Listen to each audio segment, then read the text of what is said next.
Hello everyone, आप सभी दोस्तों का स्वागत है। इस वीडियो में हम लोग देखने वाले हैं तीसरे दिन की समाप्ति के बाद फ्रैक्टल एनालिटिक्स आईपीओ की डे 3 की समाप्ति के बाद डे 3 की सब्सक्रिप्शन स्टेटस आप लोगों को किस तरीके से कितनी दिख रही है। साथ साथ आई फाइनेंस आईपीओ की भी हम लोग नंबर ऑफ टाइम्स जो सब्सक्राइब हुआ है और इन दोनों आईपीओ में से यदि आप लोगों ने अप्लाई किया है तो क्या कुछ मिस्टेक की गई है या नहीं, यहाँ पे इनके बारे में इस वीडियो में डिटेल्स में जीएमपी में जो बदलाव आई है और बड़ी बदलाव आते हुए दिख रही है उनको भी हम लोग इस वीडियो में डिस्कस करेंगे। सो वीडियो को इन तक देखिएगा और ऐसे ही daily IPO grey market premium से जुड़ी अपडेट के लिए चैनल को सब्सक्राइब कर लीजिए। साथ ही कमेंट्स में टेलीग्राम ग्रुप का लिंक दिया गया, वहाँ भी जुड़ सकते हो टाइम पे अपडेट के लिए। पहली आईपीओ के बारे में बात करें तो आई फाइनेंस आईपीओ, इस आईपीओ के बारे में बात करते हैं तो इस आईपीओ में आपको 9 फेब को पहला दिन अप्लाई करने के लिए समय रखा गया था और 11 फेब आज इस आईपीओ में आखिरी दिन आपको अप्लाई करने के लिए समय रखा गया था। यहाँ पे कंपनी के फेस वैल्यू ₹2 पे आपको शेयर एलोकेट किया जाएगा। ₹129 जो कंपनी की अपर प्राइस में रखी गई थी उसी अपर प्राइस में इक्विटी से आपने अप्लाई करते समय सिलेक्ट किया तो जाकर आपको इस आईपीओ में अलॉटमेंट आने वाले समय में मिलने वाली है। कंपनी की जो इशू साइज है उनको यदि हम लोग देखें तो 1010 करोड़ की कंपनी की टोटल इशू साइज है, जिसमें से 710 करोड़ कंपनी के पास डायरेक्ट जाते हुए देखेगी और रेस्ट ऑफ अमाउंट्स के ऑफर फॉर सेल है, जिसके माध्यम से प्रमोटर्स और एग्जिस्टिंग शेयर होल्डर्स अपने स्टेक को डाइल्यूट करते हुए देखेंगे। 75% शेयर क्यूआईबी के पास जाएगी, 15% शेयर आपको एनआई कैटेगरी पास, 10% शेयर आपको रिटेलर्स कैटेगरी पास जाते हुए देखेंगे। बीएसई एनएसई दोनों जगह पर कंपनी की लिस्टिंग होने वाली है। आई फाइनेंस आईपीओ की जो पहले दिन की रिस्पॉन्स है उनको यदि हम लोग डिस्कस करते हैं तो एंकर इन्वेस्टर को तो ऑलरेडी 3,56,98,420 इक्विटी ऑफर ऑफर किया गया था। 3,56,98,420 इक्विटी ऑफर एंकर इन्वेस्टर को 460 करोड़ तक की वैल्यू को एलोकेट किया जा चुका है।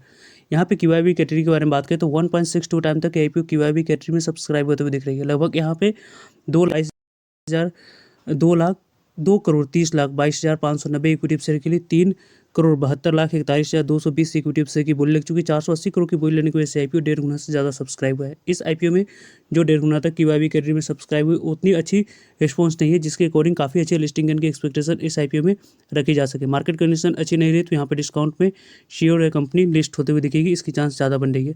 पहले भी हम लोगों ने दोपहर वाले वीडियो में डिस्कस किया था कि लगभग 10 टाइम्स तक जब तक सब्सक्राइब क्यूआईबी कैटेगरी में नहीं होती तब तक पर्सनली मैं इस आईपीओ में अप्लाई नहीं कर रहा हूँ। कंपनी के बारे में बात करें तो एनआई कैटेगरी में भी आपको 0.05 टाइम तक आईपीओ सब्सक्राइब हुई है। बिग एनआई कैटेगरी में 0.02 टाइम तक आईपीओ सब्सक्राइब हुआ है। स्मॉल एनआई कैटेगरी में 0.11 टाइम तक सब्सक्राइब हुई है। रिटेलर्स कैटेगरी में 0.81 टाइम तक सब्सक्राइब हुआ है और टोटल सब्सक्रिप्शन फिगर 1.04 टाइम तक आईपीओ सब्सक्राइब हुई है। 4,25,00,000 इक्विटी शेयर के लिए 4,42,00,000 इक्विटी शेयर की बोली सिर्फ और सिर्फ लगी है और इस आईपीओ का रिस्पॉन्स 570 करोड़ की बोली लेने की वजह से आईपीओ फुल्ली ओवर सब्सक्राइब हुई। लगभग यहाँ पे 43,000 एप्लीकेशन आया है, जो कि यहाँ पे अच्छे रिस्पांस किसी भी मेन बोर्ड आईपीओ के रिगार्डिंग अपलोड नहीं कर सकते हो। ग्रे मार्केट प्रीमियम जिस तरीके की जैसी कारोबार कर रही है उसके अकॉर्डिंग काफ़ी अच्छे लिस्टिंग मिलने की चांस यहाँ से खत्म होते हुए दिख रही है। नेक्स्ट, इस आईपीओ की ग्रे मार्केट प्रीमियम के बारे में बात करें तो किसी भी तरह की कोई भी एसएच रिपोर्ट के अनुसार से ग्रे मार्केट प्रीमियम में कारोबार होते हुए भी नहीं दिख रही, यानी कि इस आईपीओ में लिस्टिंग मिलने की चांस यहाँ पे अभी के अकॉर्डिंग खत्म होते हुए दिख रहा है। वैसे इस आईपीओ में आप लोगों ने अप्लाई किया है, वाइट कमेंट्स करके बता सकते हो। नेक्स्ट आईपीओ के बारे में बात, फ्रैक्टल एनालिटिक्स आईपीओ के बारे में बात करें तो इस आईपीओ में 9 फेब को आपको पहला दिन अप्लाई करने के लिए समय रखा गया था। 11 फेब इस आईपीओ में आखिरी दिन आपको अप्लाई करने के लिए समय रखा गया था, यानी कि 9 फेब, 10 फेब और 11 फेब, यानी कि 3 दिन इस आईपीओ में कंपनी को यदि हम देखें तो कंपनी की फेस वैल्यू ₹1 है।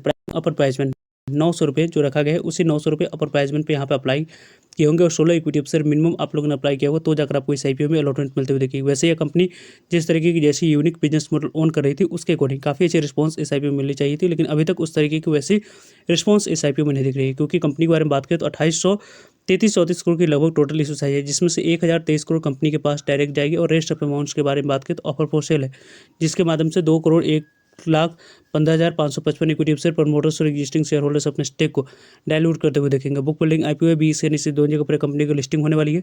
900 जो रुपये कंपनी की कटर प्राइस रखी है तो उस पर यदि आप लोग इंप्लॉय कैटेगरी के लिए एलिजिबल थे तो यहाँ पे आपको ₹85 डिस्काउंट रखा गया था। वैसे इस कंपनी के बारे में बात करें तो लगभग इस आईपीओ की एप्लीकेशन यदि आपने अप्लाई किया है तो 6 फेब को यहाँ पे लगभग 1,38,69,499 इक्विटी शेयर जो 1,248 करोड़ तक की वैल्यू के एंकर इन्वेस्टर को एलोकेट करने के लिए रखा गया था, एलोकेट किया जा चुका है, जिसकी 50% शेयर को सेल करने की अपॉर्चुनिटी यहाँ पे 14 मार्च को मिलने वाली है। रेस्ट ऑफ 50% शेयर को सेल करने की अपॉर्चुनिटी 13 मई को मिलने वाली है। 2 डेट आपके लिए इंपॉर्टेंट आने वाले समय में रहने वाली है। वैसे ही हम लोग देखें तो यहाँ पे फ्रैक्टल एनालिटिक्स आईपीओ की जो नंबर ऑफ टाइम सब्सक्राइब हुई है, एंकर इन्वेस्टर को ऑलरेडी यहाँ पे 1,38,69,499 इक्विटी से ऑफर किया गया। 1,38,69,499 इक्विटी से 1,248 करोड़ तक की वैल्यू की एलोकेट करने के लिए रखा गया था, ऑलरेडी यहाँ पे एलोकेट होते हुए दिख चुकी है। क्यूआईबी कैटेगरी में लगभग 41 टाइम्स तक ये आईपीओ क्यूआईबी कैटेगरी में सब्सक्राइब हुई। यहाँ पे यदि हम लोग डिस्कस करते हैं तो इस आईपीओ में क्यूआईबी कैटेगरी में थोड़ी सी आई फाइनेंस आईपीओ से ज़्यादा अच्छी रिस्पॉन्स दिख रही है, लेकिन जिस तरीके की जैसे ये कंपनी बिजनेस मॉडल ओन करती है उसके अकॉर्डिंग लगभग इस आईपीओ में 20 से 30 गुना तक क्यूआईबी कैटेगरी में सब्सक्राइब होनी चाहिए थी, लेकिन उस तरीके की वैसे सब्सक्रिप्शन फिगर नहीं हुई है। पर्सनली मैंने इस आईपीओ में रिस्क लेकर यहाँ पर अप्लाई किया है, क्योंकि इस आईपीओ में रिस्क लेकर ही अप्लाई करने की प्लानिंग कर सकते थे, क्योंकि इस आईपीओ का तो यहाँ पे 91,94,000 यहाँ पे इक्विटी शेयर ऑफर किया गया था। उसके लिए 4,05,55,344 इक्विटी शेयर की बोली गई, 3,649 करोड़ की बोली लेने की वजह से आईपीओ क्यूआईबी कैटेगरी में 4.41 टाइम तक सब्सक्राइब हुई है। एनआई कैटेगरी में आईपीओ फुल्ली ओवर सब्सक्राइब हो चुकी, जो कि एक पॉजिटिव न्यूज़ कर सकते हैं। जिन्होंने अप्लाई किया थोड़ी सी रिस्क लेकर, उनके लिए जो अप्लाई नहीं किए उनको यहाँ पे एक अपॉर्चुनिटी लिस्टिंग में मिल सकती है। वो किस तरीके से कैसे ग्रैब कर सकते हैं उसके बारे में आने वाले समय में हम लोग डिस्कस करेंगे।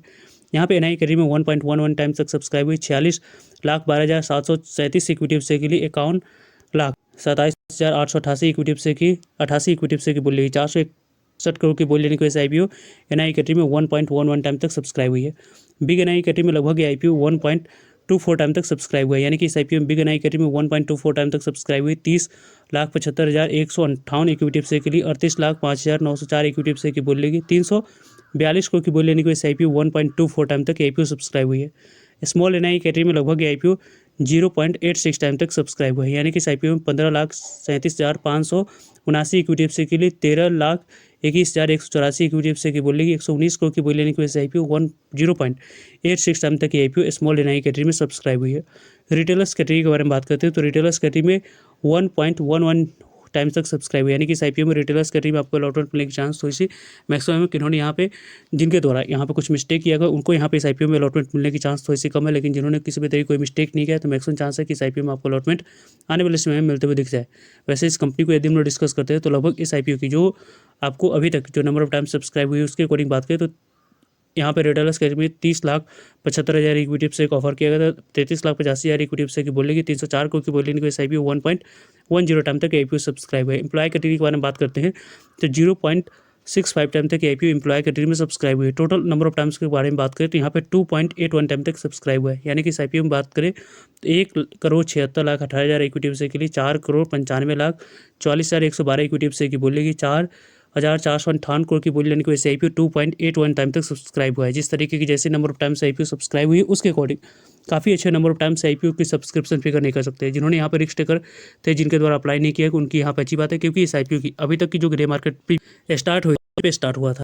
यहाँ पे कल तक इसके सिंगल डिजिट में ग्रे मार्केट प्रीमियम आते हुए दिख चुकी थी, और आज के डेट में यदि हम लोग ग्रे मार्केट प्रीमियम के बारे में बात करें तभी आप लोगों को -2 या 4 रुपीज़ के आसपास की ग्रे मार्केट प्रीमियम कारोबार करेगी, यानी कि मार्केट कंडीशन अच्छी नहीं रही लिस्टिंग डे पे तो ये कंपनी भी लिस्टिंग पे डिस्काउंट पे लिस्ट हो सकती है। लेकिन यहाँ पे प्राइस डिस्कवर के बाद फिर से यहाँ पे अपसाइड मोमेंटम दिखेगी, उसके बारे में टाइम पे आप लोगों को लिस्टिंग डे स्ट्रेटजी वाले वीडियो में हम लोग डिटेल्स में डिस्कस करेंगे। सो चैनल को सब्सक्राइब कर रखिएगा ताकि आप लोगों तक अपडेट पहुँच पाए। फर्दर जो भी डाउट करिए कमेंट्स कर आप लोग पूछ सकते हो। मिलते हैं एक नए इन्फॉर्मेटिव वीडियो में, तब तक के लिए जय भारत।